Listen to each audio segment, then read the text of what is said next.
Hey there. Hello, how's life? Good. You must be Klaus. I am indeed. Nice to meet you. My name's Anne Marie Henton. I'll be the one introducing you for this Yeah. session. So And will we be able, go ahead. are you based in New York? I have my job in New York City. I live about 80 miles north. So yes. Yeah. So you get to work from home. Not quite. I've actually been on average 3 days a week on site ever since this thing began. So no, I did not get to work from home. How are things going in New York? It's been quiet. Mostly under control for a long time. March and April were a little scary, but after that, it's been, it's just a different kind of normal. Yeah, for sure.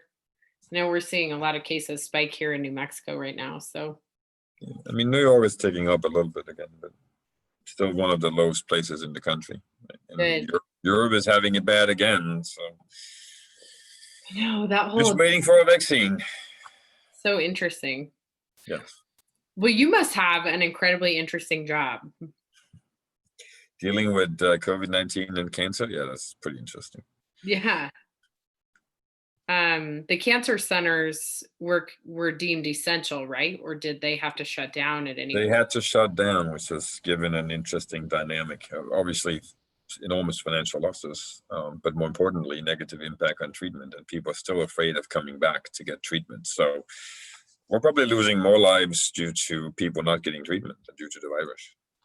And so are you finding that it is that people are afraid to come in to access treatment? So not that Yep. the treatment isn't being offered, but they're Afraid just to get screenings, afraid to come in for treatment. It's pretty prevalent, yes. wow. Depends on where you are in the journey, but the fact that the screenings are largely stopped is not a good thing. Interesting. Well, how would you like to be introduced? Just as it says on the script? Yeah, I'm not particularly picky. So what do you have on the script? I have Klaus T. Jensen, the Chief Digital Officer and Chief Technology Officer for Memorial Sloan Kettering Cancer Center. Yep, it's good enough. Great. Are we going to be able to see who has joined, or is it broadcast mode? I believe you should be able to see it. All right. And are they going to be able to talk, or is it going to be chat only? Let me see here. I'm sorry, I don't know the exact answers. They're going to be able to be in the chat function for sure. Yeah, that one always works. I'm pretty sure that you should be able to see them, but let me ask the event organizer. It's fine. We will know in 5 minutes. It's not a big deal. Yeah.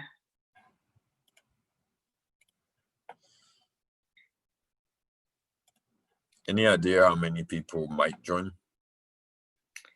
I want to say I saw 20 registered.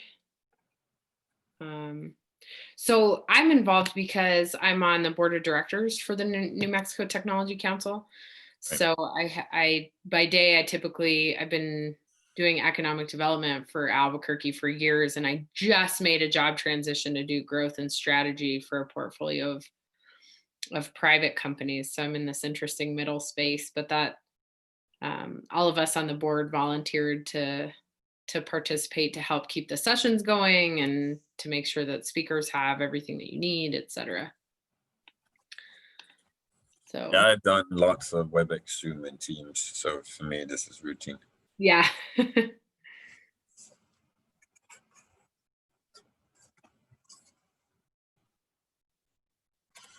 if we get the presentation to work.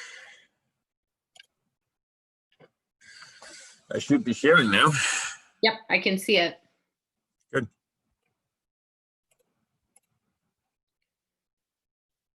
It does mean as I'm presenting that I can't actually see the chat. So if there's something that comes in that you think should be thrown in while I'm talking, then you will have to be the one interrupting me. Yeah, you got it. People can't talk.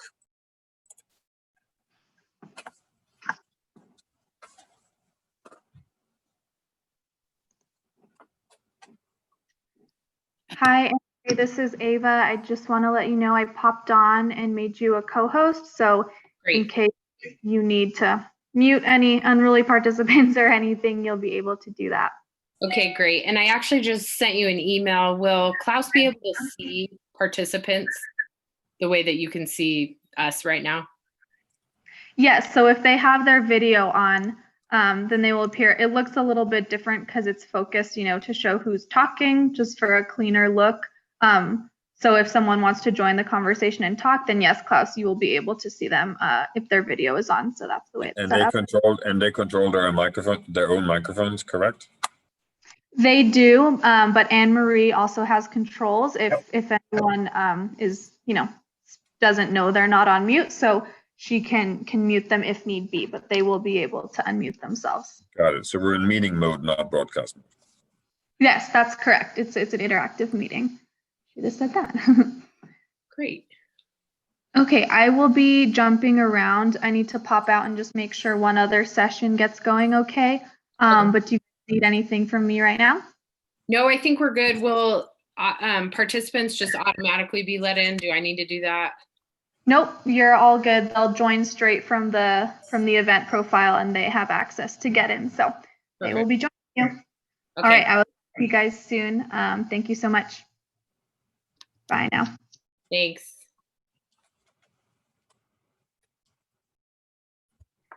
So that was the answer for that.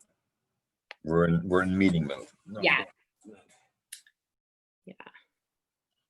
And when I do the introduction, I'll just remind people to make sure that they're on mute while you're presenting, and that we'll have the opportunity to ask questions via chat, or when you're done with your presentation, if you would like to field questions, you can do that too. Absolutely. But people can interrupt. I'm fine with that. If it's only 20 people, people can just interrupt. Okay.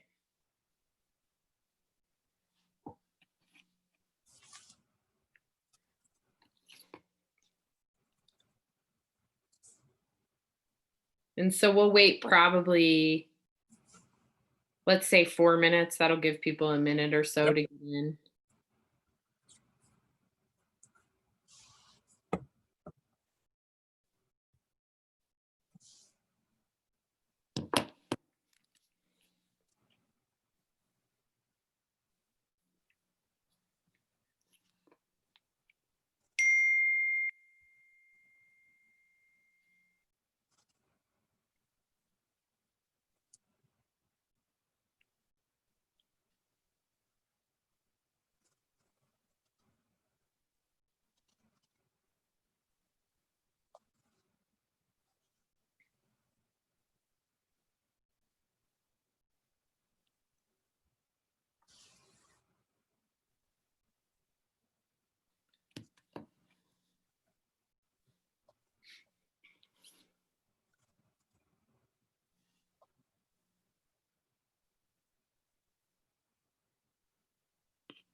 It's sunny and beautiful in Albuquerque today. Just staring out the window. New York is actually nice. It's 62 outside and the sun is out. So for a November day, can't complain. It's good. Yeah. We have had some weird weather.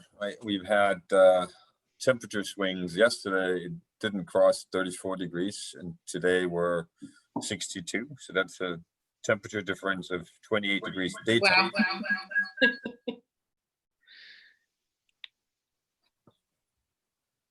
But that's pretty typical for late October, early November. It's kind of interesting. I'm born and raised in Denmark, and the winter weather in New York is quite similar to Denmark, but the summer weather is so much nicer. Yeah. Well, let's go ahead and wait one more minute before we get into introductions in your presentation. That'll give people a little time to connect.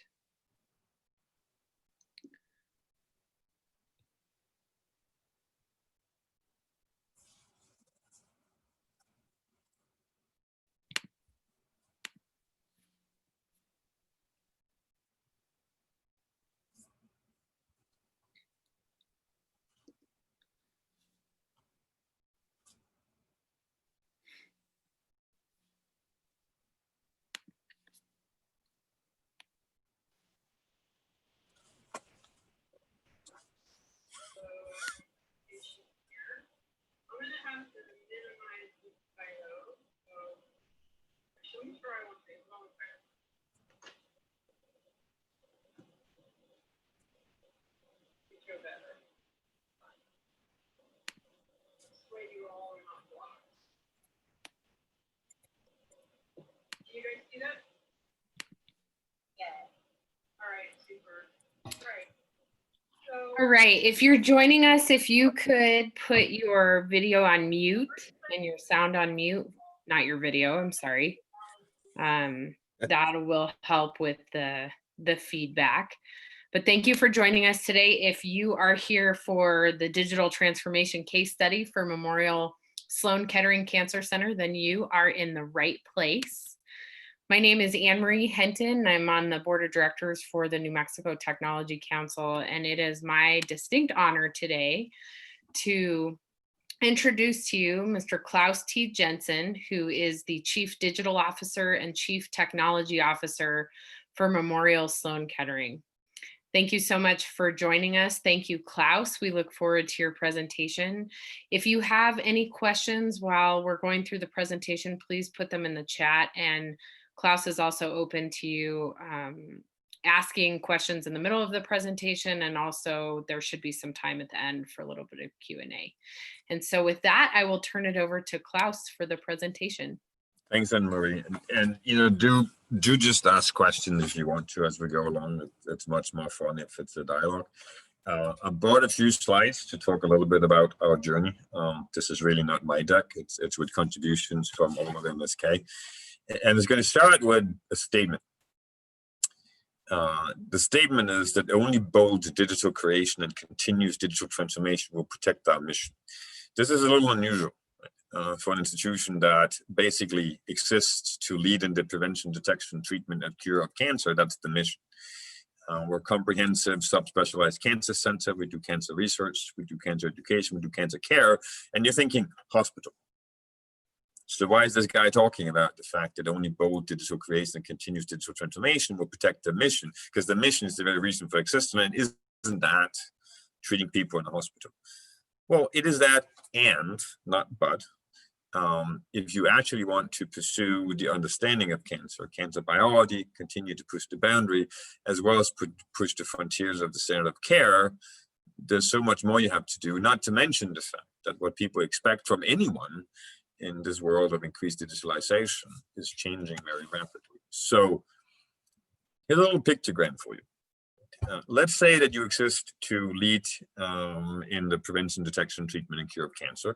And historically, we've done that since 1884. That's 136 years, understanding cancer biology. And MSK was born out of a rebellion that basically said that the standard of care at the time just wasn't good enough. If you want to know what the standard of care for cancer was in 1884, it's very simple. I can't help you because I don't understand cancer. I can't treat it, and you might be contagious, so you're not coming into my facility.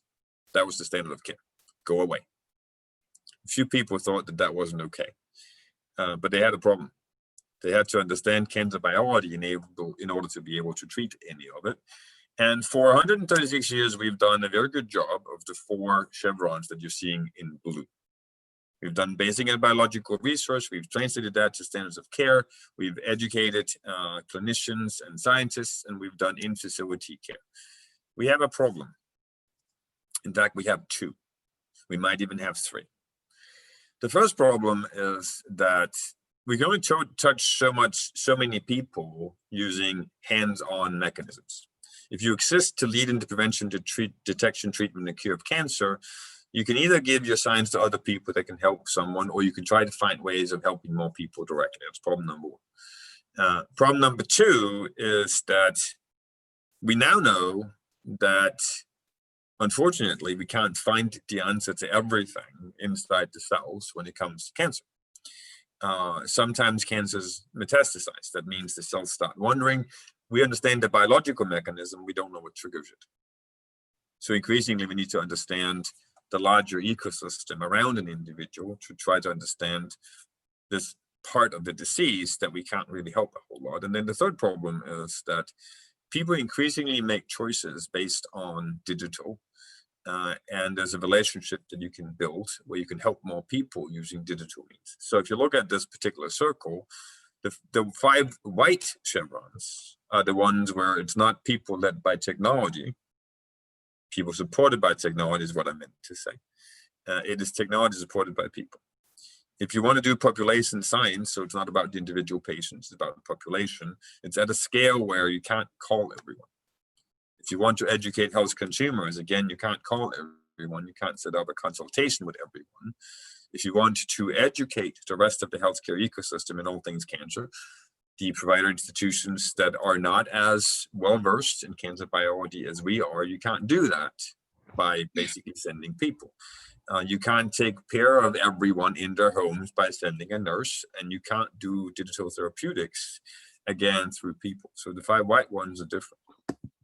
They're about technology supported by people. What we're trying to find here is a hybrid that says this next generation cancer platform will cater to the needs of the whole human through a combination of physical and digital, individual and population means. And that doesn't exist today. In today's world, everybody has their niche and everybody's trying to figure out, so what's next?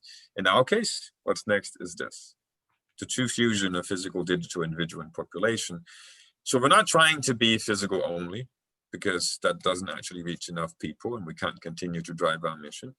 We're also not trying to be digital only, because that's not actually leveraging what is the subspecialization of the people who work at MSK, nor is it particularly easy to go out and compete with the digital native organizations. So the answer has to be in between. Any questions at this point in time? That was a lot on one slide. It looks good though. It's a nice circle. It looks pretty. So I almost implied this, right? 2 priorities: optimizing by doing things better, faster, and easier. So that's all about reaching more people with the same amount of resources. But it's also about the creation of new science, new knowledge, new treatments. So it's about pushing the frontiers and launching new services. So we have to cater to the whole human. We have to drive cutting edge science, and we have to change our mindset. Because most provider-side organizations are focused on treatments. That's what we do. Now we have to be focused on the human. Increasingly, we realize through all the discoveries we make that the end result isn't just based on the disease, it's actually based on everything around it. I'll give you a very simple example, and this is mind-boggling to me. We did a clinical trial study where we let people self-reported on the outcomes and what it felt like to be under cancer treatment. The group that reported every day compared to the group that didn't report every day, and they were stage 3 and stage 4 cancer patients, lived on average 4 to 6 months longer. We treated them the same. The only thing we made different was that we asked them every day, how do you feel? And they told us using digital tools, and that made a difference of 4 to 6 months. So there's more to this than just being focused on treatment. It's also about what is the environment around it and how do you manage the level of discomfort, pain, etc. that comes with cancer treatment. We've got lots of data, petabytes of it, but actually freeing that data so that it's easy to form new insight, form a hypothesis, and ultimately prove it is fundamental. You probably also don't know that the time that goes from an idea until you have an FDA-approved new treatment paradigm is between 10 and 15 years. So the treatments you're seeing now were actually first imagined 10 to 15 years ago. What if we make that 5 by getting better at unlocking the power of the data that we have? It goes from perfect, because when you deal with people and you're treating them, it has to be perfect. But for some of the surrounding stuff, which is around education, guidance, etc., it doesn't have to be perfect. It has to be good enough and fast enough. And if you miss the window of opportunity, probably doesn't matter, because people aren't there anymore to have a conversation with you. It has to go from silo to connected. That's a different mindset. And if you look at it to the lens of this is what we expect from other industries, it's obvious. It's just not something we've applied to healthcare. Here's some examples of what we have done in terms of better tools and experiences as we dealt with this thing called COVID-19. And that was an interesting challenge, dealing with very sick, immunocompromised cancer patients and a virus called COVID-19. We went to 18 times the amount of telemedicine. We actually ran clinical trials virtually. We were shipping drugs to people's homes, and we were monitoring how well they were doing in their home. We sent something called pulse oximeters that shows you what is the level of oxygen in your blood and what's your pulse. Those two things alone tell us a lot about whether the treatment is actually okay compared to where you are physically. We did that for a couple of hundred patients. We are looking at high quality research clinical trial. Oops, that was not what I meant to do. Clinical trial data, and basically looking at how can we combine all the data from 400 different sources. And ultimately, all of this means that we're using digital to power not just hybrid care, but also new research. There are other people that want to help in all things healthcare. They're not specialized in cancer. But if you go look at the numbers, Google has 1.5 billion health-related queries every day. Healthline has 235 million visits per month. WebMD 125. Mayo Clinic's website, which, yes, I've been to that website myself, 115 million. Not to mention that there's a whole bunch of stuff around value-based care. There are big data and genomic analysis companies that are partnering with pharma companies to help manage how you enroll people in clinical trials. We saw Teladoc acquiring Lebongo to not just do telemedicine, but also start guiding people with health signals. WebMD basically acquired Staywell, and Mayo Clinic is now partnering with Medically Home to try to take care of people in the home. It's all moving. And that's not to mention the hundreds of millions of dollars that the health insurance organizations are investing in order to curb the cost of healthcare, much of it in knowledge and guidance. Take note of that. This idea of knowledge and guidance. What actually triggers whether you go to the doctor, where you go, and how you behave in the meantime? Well, for many of us, it's Google. If we're lucky, we might have someone that we know that knows a little bit about the disease that we are afraid of. And we start doing this research, or our loved ones do, that's often the case, way before you get to the point where you have a sure diagnosis. Now, the interesting question becomes, if you're us, and we do cancer research, cancer education, and cancer care, what can we do under the headline of helping the whole human with that pre-cancer part, where you aren't sick yet, but you have questions, you need guidance, you need help. Maybe we can help you find disease faster. The funny thing about cancer is there are too many of them for comfort, because a lot of people get afflicted. But even if you're a high-risk person, let's say you're a female and you have a history of breast cancer in your family. If you have a BRCA1 mutation on one of your genes, we know from statistics that you have a 60% chance of having breast cancer by age 85. If you're 30, that doesn't actually translate to a big chance every year. And it's very difficult to monitor and manage that kind of risk using just people. The answer has to be digital. So the nature of a digitalized ecosystem is fundamentally different. The world of recruiting and maintaining relationships is shifting profoundly. And really many relationships are digital first, and they carry through as it becomes the norm to stay digitally in touch. Look at what we're doing here. We're having, hopefully at some point in time, somebody will say something, we're having a conversation. Relationships that are digital in nature are actually quite real. There are many national players that are impacting where people go. there's a competitive environment where if you're an outsider and you're not actually a specialist in cancer, how do you know which one is the better place to go to? And ultimately, I think we have an obligation, and we've discussed it a lot, and so we're going to go after it, to leverage our specialized cancer knowledge to share it and provide insight and guidance to people based on their personal circumstances, but break the boundary on where we can apply it and make sure we can maintain it over time. So it can't be based on having a conversation with a physician every time. If you have any thoughts so far, do speak up. It's going to be a little boring if it's just me. So here are our beliefs. There's the mission, which never ends. It's about creating this next generation, digitally sophisticated and differentiated cancer model. It's an 1884 moment again. It's time to rebel and refuse to acknowledge the limitations of what we can and can't do. We have to double down on that differentiation, which is our ability to ask and answer hard questions, and then we share those answers with the world. Our chairman and CEO said at one point in a board meeting that we don't have any trade secrets. It doesn't mean we don't have intellectual property, but there's nothing we won't share with the world under the right circumstances. There are three other forces that are out there that are happening in a very short time frame. They were always out there, but they've been accelerated by the COVID-19 pandemic. One is the shift to a hybrid care model. We're right in the middle of it, actually. You saw my numbers for telemedicine. We expect that 30% of our visits will continue to be telemedicine forever. There's also the ability to connect to the world of the Internet of Things, add longitudinal sources of contextual data. There are some things you can actually do better in a telemedicine / IoT / monitoring setting. There are certain things that are more convenient. The reality is that we don't actually have the tools to do that effectively.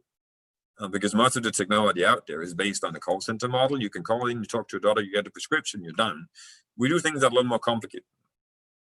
And if we don't get to a place where we can be as effective in deploying a care team that has many different types of specialists quickly, then we can only see, this is the number right now, about 2/3 of the number of patients that we can see in current state in our facilities is the same number of people we can have in a teleclinic day. That's not sustainable.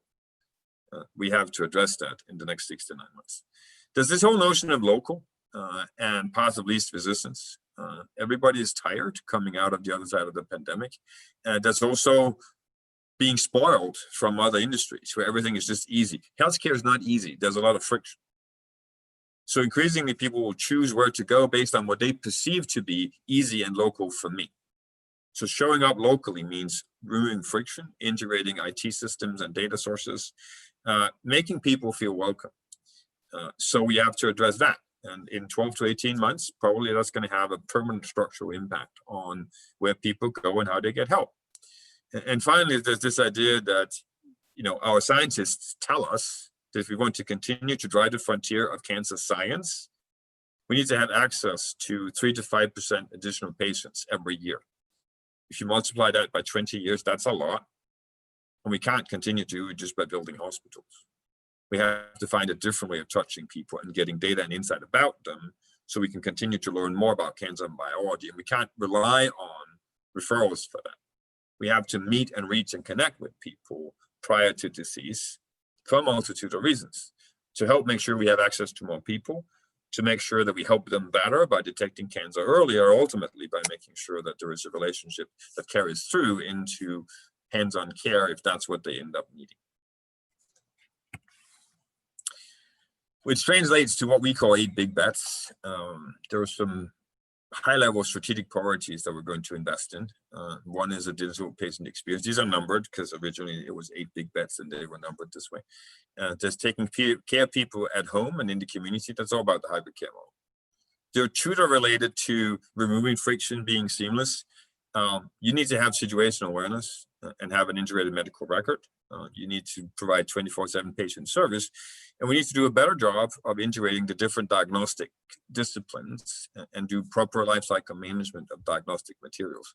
Think of it this way. If you actually want to diagnose a cancer patient, there are medical tests, there are genomic tests, There are images, radiologists taking, there are the pathologists that are looking at specimens that might have been taken out from your body. So there are multiple different disciplines that come together to actually give you the proper diagnosis. Those have historically been distinct. Increasingly, we need to bring them together. The left shift in the care continuum, meeting people before disease in the pre-cancer space, we need to stand up that knowledge base for the layperson, where either you or your caregiver or your loved one can go in and see, well, what's going on with me, and what is MSK's guidance in terms of how to go about it. Think about it this way. If you tell me what your family history is of cancer, I can tell you across all cancer diseases which things you have to be aware of. That's a lot more sophisticated than just saying we all know that if there is breast cancer in your family, then yes, you are at higher risk. But more interestingly, what do you do about it? And is that the only thing that you need to be aware of, or what else? We need to start getting into prevention, detection, interception for high-risk populations, which, as I mentioned, are not so high risk that they're going to get cancer tomorrow. So it's a large amount of people that we need to stay in touch with. And ultimately, for the mission, we need to leverage more data sources for more things. And we need to figure out the answer to the following question. As we start having the ability to build digital twin models of large amounts of data around a human, is it possible? We believe yes. To combine the traditional way of building models, which is in mice, with what's called the human model. You can take tissues from a human, you actually build, it's called an organoid, which is a piece of tissue that you can use as part of your model, and you can see how it reacts. And then you add the digital model.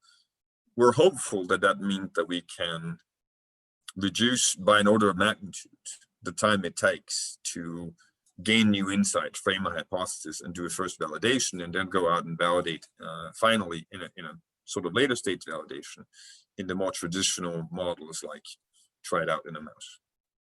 So 8 big bets, those are our strategic priorities, and they're aligned to the mission and these 3 interim forces from 6 months to 3 years out that we have to address. What's interesting about this picture is there are opportunities, but they're also threats. If we don't address them, we will fail our mission, and we might ultimately have a problem from the perspective of our very existence. So it's all about moving into that pre-cancer space. The sweet spot is where we have established relationships so people can choose us for guidance. But to do that, you need to do a risk assessment, which can't necessarily be about going to the doctor's office, so digital screening. But to do that, you have to choose MSK to learn. If you trust our guidance, then you might trust us for proposing a care plan. And sometimes that care plan gets executed in our facilities, sometimes somewhere else, all of which is in service of this notion that we will meet the needs of the whole human, whether or not we end up being the ones treating you. That's our sole reason for existence. And if you do it right, you can start adding different dimensions to how you target different populations, be that diversity, be it disease-specific, treatment-specific, geographical, or for that matter, financial, because the money we make gets plowed back into research. We are a not-for-profit. Here's some nuts and bolts of how would you actually do that.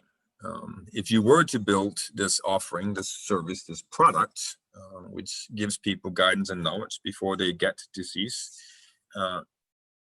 you need digital identity, and you need it not to be tied to a patient. You probably need e-consent so that you can get consent to give people the guidance and ultimately tests, etc. You need to have the notion of a next best cancer action for learning and engaging. You need something that looks like an education module. How do people actually learn, and how do I make sure that I assign them the things that are most relevant to them, and how do I use that to harvest new clinical metadata? This is not what's sitting in your electronic medical record. This is the stuff you tell me. It's not necessarily based on tests, or it could be based on data from somewhere else. And then there might be some screening, which is basically guided metadata collection. That's not even enough, right? That's just the heart of a knowledge and guidance center. You also need to have the ability to actually meet people from time to time, because remember, this was a hybrid of physical and digital. You need telemedicine in a way to support integrated care. You need process and case management, and you need to integrate the staff that is working at MSK that has a non-clinical background, that do things like appointments, scheduling, logistics. you probably need to do active surveillance, which means plugging in the Internet of Things, understanding what are the most risky moments of your care journey. We already talked about integrated diagnostics, but you have to deliver the opinion in a definitive fashion remotely. And if you end up in the place where, yes, you would benefit from a clinical trial, we have to do that in a digital and virtualized fashion. So there's a lot to making this actually work over the entire care continuum, from first fear all the way through to hopefully cure and recovery. So our vision, and that's will continuously evolve, but our vision is that we will shape and own a future hybrid cancer platform. It's going to be a hub in the greater cancer ecosystem. It's going to extend our reach, and we're going after a lifelong relationship. We believe we have the ability, the right, and the obligation to become that kind of hub, right? For 136 years, we've led the charge on understanding cancer and giving back to the world treatments that take care of it. It's becoming increasingly difficult to do that without becoming the centerpiece of a larger digitized ecosystem. There will be a hub and spoke structure within 5 years, and it's kind of like a winner-takes-all scenario. There's only 3 industries in the US that does not have a hub and spoke structure right now. Healthcare is one, higher education is number 2, and government is the 3rd one. And finally, this is going to require some investment in our technology plan, in modernization, in new ways of working, and then ultimately in differentiation and optimization. So that's our story, and how we're turning a vision of a next generation cancer model that doesn't just deal with disease, but deal with all needs around cancer into action. And I'll stop sharing so we can see each other. Great. Thank you so much for your presentation, Klaus. Does anybody have any questions about the case study? Please feel free to unmute and turn your cameras on.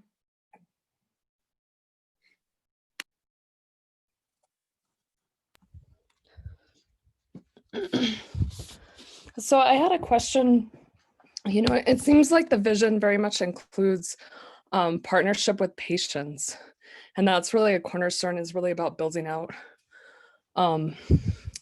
you know, this partnership with patients. And I was just sort of wondering, you know, your thoughts in terms of like helping like that communication layer, like making it easier for patients to communicate and connect with doctors. It's an interesting question. It's one that extends not just to patients, but also to people that aren't patients yet. If you think about the general health consumer that doesn't actually have disease, it's the same problem. But it's a problem at a scale that's an order of magnitude or 2 higher. So first of all, you have to deliver something that is actually meaningful and valuable without connecting to the doctor. You have to make that believable and known in the larger ecosystem. So there's an element of communication and marketing here. And finally, to your point, there are points in time in that journey where you do need to see a doctor and you need to remove the friction.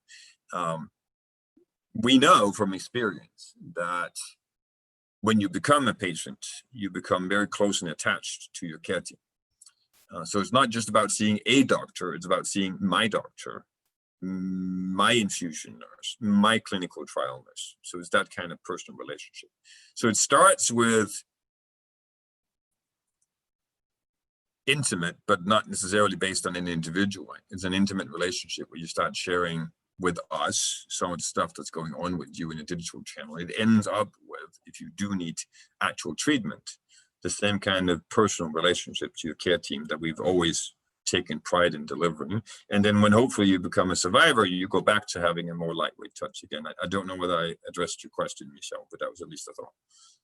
Yes, that was great. I was wondering if you've seen, you know, over the years, like this experience with, you know, that, or if you've tried to quantify that connection, that relationship between doctor and patient and ultimately outcomes. That is the $64,000 question, right? Because I can't think of anyone who's actually succeeded with what we're talking about here. And in fact, if you'd asked me 3 to 5 years ago whether that was possible, I would have said either A, that the industry wasn't ready for it, or B, we didn't have the technology to do it. So I'm going to owe you an answer because I just don't know. We are well aware as we go into this that much of this will be dependent on our ability to be nimble and react to what's actually meaningful and valuable to people. Because to succeed with the knowledge and guidance play, it's not enough to meet them once. They have to want to stay in touch. So time will tell. But other industries have managed. I mean, we all have relationship with some of the digital mastodons that aren't necessarily based on any specific value, but more on the perceived value of the relationship itself. Great. Thank you so much. Hi, Klaus. This is Angelica. This was a great presentation. Being a healthcare data guru, I have a lot floating around in my head right now, but what comes to mind immediately is have you all explored any partnerships with health information exchanges? Since, I mean, any of the few that are really functional and capturing a lot of data across states, have you explored that as an option to get better outcomes data and being able to paint that We have, and it's all about, and I'm sure that's one of the thoughts running around in your head right now, is all about the longitudinal data set that represents the over time data points of interest of an individual, right? Because in our line of business, which is a very serious one for anybody that we end up needing to help, it's not just about what stage your cancer is in right now, it's about how did you get there. Right. And if we're going to learn more about how you got there and how to help you and people after you, then we're going to have to understand that longitudinal data set. And it's very, very difficult to create that at any kind of national scale. The exchanges sort of work, but they only exchange very basic information. Otherwise, you have to go after the specifics of how this particular hospital or provider organization configured their EMR. So we're still spending enormous amounts of resources on a small select set of provider institutions in our local geographical area. We haven't figured out how to do that at a national level. We're certainly in the exchange market, but you almost implied it. They're better than nothing, but they don't actually solve the problem. Right, yeah. I'm curious too about the behavioral health component.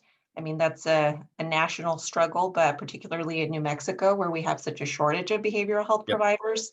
That's, such a big missing link when it comes to the outcomes equation is, especially with cancer patients, mental health and how they are impacts them more than a physical level. It's that mental level that should be measured and part of the equation when you're looking at outcomes. So things like that, I'm just curious if you all are. Absolutely. And that was one of the reasons that I picked the study we did, where all you did was change the nature of the interaction, didn't change the treatment, and yet people live longer. There's a reason that we have mental health professionals that are an integral part of MSK, right? So we are, and will always be, focused on cancer as a disease, but we fully realize that you can't just treat the biological component of cancer. There's toxicity at the mental level, there's toxicity at the financial level, there's logistical toxicity. There are comorbidities like heart disease, diabetes, etc., that come into play when it comes to the treatment for the cancer itself. So it becomes a very complex, multidisciplinary provider organization on purpose that deals with all aspects of an individual that has cancer, rather than just with the cancer disease itself. So that is as well as we've been able to do historically. And remember, I said it's time to rebel again. I do think that using digital tools, we have the potential to spread our wings an order of magnitude or two broader and wider than what we can do just using people. Right. And one of the areas where digital therapeutics is most real, one is smoke cessation, which is not where your question was, but that's the other one, right? And then it's mental health. And there's actual scientific evidence that digital therapeutics for mental health actually work. No, I believe that. I've also been really interested in the sentiment analysis, so around social media, and we have actually a couple of companies locally in New Mexico that are looking at other sources of data that can be captured and be pulled into the outcomes equation. So Right. you might not necessarily have access to mental health or behavioral health data, but you do have some insight into a patient population based on what they're doing online.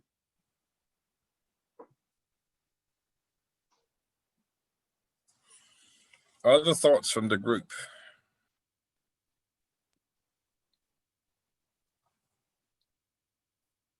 Going once. Well, Klaus, thank you so much for your time. If people would like to connect with you, how can they do that? LinkedIn is always good. If you want to connect to me via email, I will put I read it most days when I'm not totally flooded. I'll put it into the chat, so that's my email. But otherwise, do reach out on LinkedIn, which I visit at least a couple of times a week. As most of you probably are in the same boat as I am, we tend to get a little behind, right, on LinkedIn messages and email, but I do catch up. Great. Well, All right. Klaus, we can't thank you enough for your participation in this event and for your insight and case study. Thank you so much for your time and expertise today. My pleasure. Thanks for taking the time to listen. Have a good afternoon. Thank you. Bye for now.